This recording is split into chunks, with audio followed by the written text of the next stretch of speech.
Welcome to all. आपली जी series चालू आहे बघा एरर करेक्शन्स मधली, त्याच्यातला पार्ट सेकंड आहे. आपण सकाळची सिरीज टाकलेली आहे, तर त्याच्यामध्ये आपण बघितलं की hardly when as soon as no sooner than इथपर्यंत पाहिलेलं होतं. तर आता त्याच्या पुढचा थोडासा पार्ट आहे की इफ आणि अनलेसचं जर सेंटेन्स असेल, म्हणजेच की कंडिशन्स आहेत. ऍक्च्युली ह्याला नाव दिलेलं नाहीये, पण कंडिशन्स मध्ये काय आहे तर जर फर्स्ट कंडिशन आहे आपल्यामध्ये तर सिंपल प्रेझेंट टेन्स असेल तर नेक्स्ट टेन्स मध्ये पण काय येतो, त्याच्या कोरिलेशन वाला जो टेन्स असतो त्याच्यामध्ये सिंपल फ्युचर टेन्स येतो. म्हणजेच काय असतं तर शाल आणि विल येतं. त्याच्यानंतर इम्पॅरेटिव्ह सेंटेन्स येऊ शकतं किंवा सिंपल प्रेझेंट टेन्स येऊ शकतो. त्याच्यानंतर सिंपल पास्ट टेन्स असेल बघा. सिंपल पास्ट टेन्स म्हणजेच काय तर V2 आहे, तर त्याच्या नेक्स्ट टेन्सला येणार आहे वुड प्लस V1 येणार आहे. त्याच्यानंतर बघा पास्ट परफेक्ट टेन्स जर असेल तर पुढे परफेक्ट आहे म्हणजे एवढं लक्षात ठेवायचं की परफेक्ट आहे म्हणजे V3 आहे. पास्ट आहे म्हणजेच काय हॅड प्लस V3. मग इकडं जर V3 असेल तर इकडंही V3च असणार आहे. हे कंडिशन्स लक्षात ठेवायची, कारण थर्ड कंडिशन आहे तर थर्ड म्हणजेच V3 परफेक्ट. पण इकडं काय येणार आहे would plus have plus V3 येणार आहे. ऍक्च्युली ह्या कंडिशन्स असतात. ह्या कंडिशन्स मध्ये इकडं जर हॅड प्लस V3 आलं तर इकडं काय येणार आहे would plus have plus V3. आता क्वेश्चन्स आपल्याला कसे पडतील तर बेसिकली काय इफचं सेंटेन्स दिलेलं असतं, इथं आपल्याला फिल इन द ब्लँक्स दिलेली असती आणि ब्रॅकेट मध्ये आपल्याला दिलेलं असतं डू. मग तर इथं आपल्याला काय काय सिंपल प्रेझेंट टेन्स वापरायचे का सिंपल पास्ट टेन्स वापरायचा हा प्रश्न असतो. If I don't help him he will not solve the problem.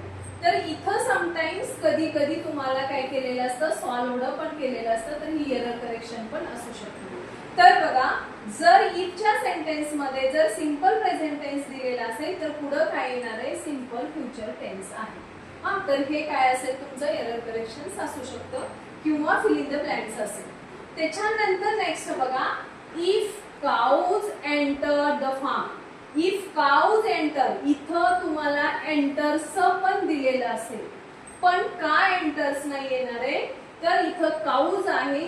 When there is in simple present tense he she it, तर इथं काऊ आहे म्हणजे देईल. मग इथं एंटर हे करेक्ट आहे, पण तुम्हाला सेंटेन्स मध्ये देताना एंटर्स दिलेलं असेल. Enter the farm and drive them away. आता ड्राइव्ह देम अवे म्हणजे हा कसलं सेंटेन्स आहे तर इम्पॅरेटिव्ह सेंटेन्स आहे. ओके. त्याच्यानंतर बघा इफ इट गेट्स डार्कर. आता इथं थर्ड पर्सन सिंग्युलर आहे म्हणून इथं काय तर गेट्स आहे. मग पुढे काय येणार आहे सिंपल फ्युचर टेन्स आहे म्हणजे शाल प्लस गेट आहे. तर इथं तुम्हाला गॉट ही देऊ शकता, पण शाल विल नंतर कधीही V2 येत नसतं तर V1च येतं. So this sentence is also correct.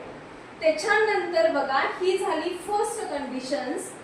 तर सिंपल प्रेझेंट टेन्स आला, नंतर पुढच्या सेंटेन्स मध्ये सिंपल फ्युचर असेल, इम्पेरेटिव्ह असेल, त्याच्यानंतर काय तर सिंपल प्रेझेंट टेन्स येऊ शकतं. आता सेकंड कंडिशन्स आहे, तर सेकंड कंडिशन मध्ये जर सिंपल पास्ट असेल तर पुढे काय येणार आहे वुड प्लस V1 येणार आहे.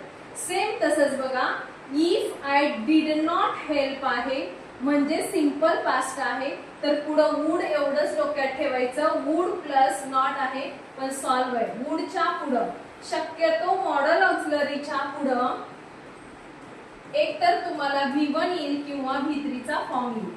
दुसरा कोणताही फॉर्म येणार नाही, पण मोस्ट ऑफ दी काय असतं तर V1 असतं. जर पॅसिव्ह वॉइस असेल तरच V3 असणार आहे.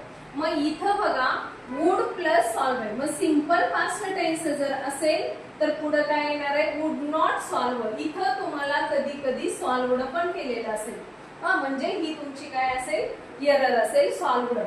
तर तिथं तुम्हाला काय येणार आहे तर सॉल्वच येईल. तर का सॉल्व येणार आहे तर जेव्हा इकडं सिंपल पास्ट टेन्स असेल तर वुड प्लस V1 येतं.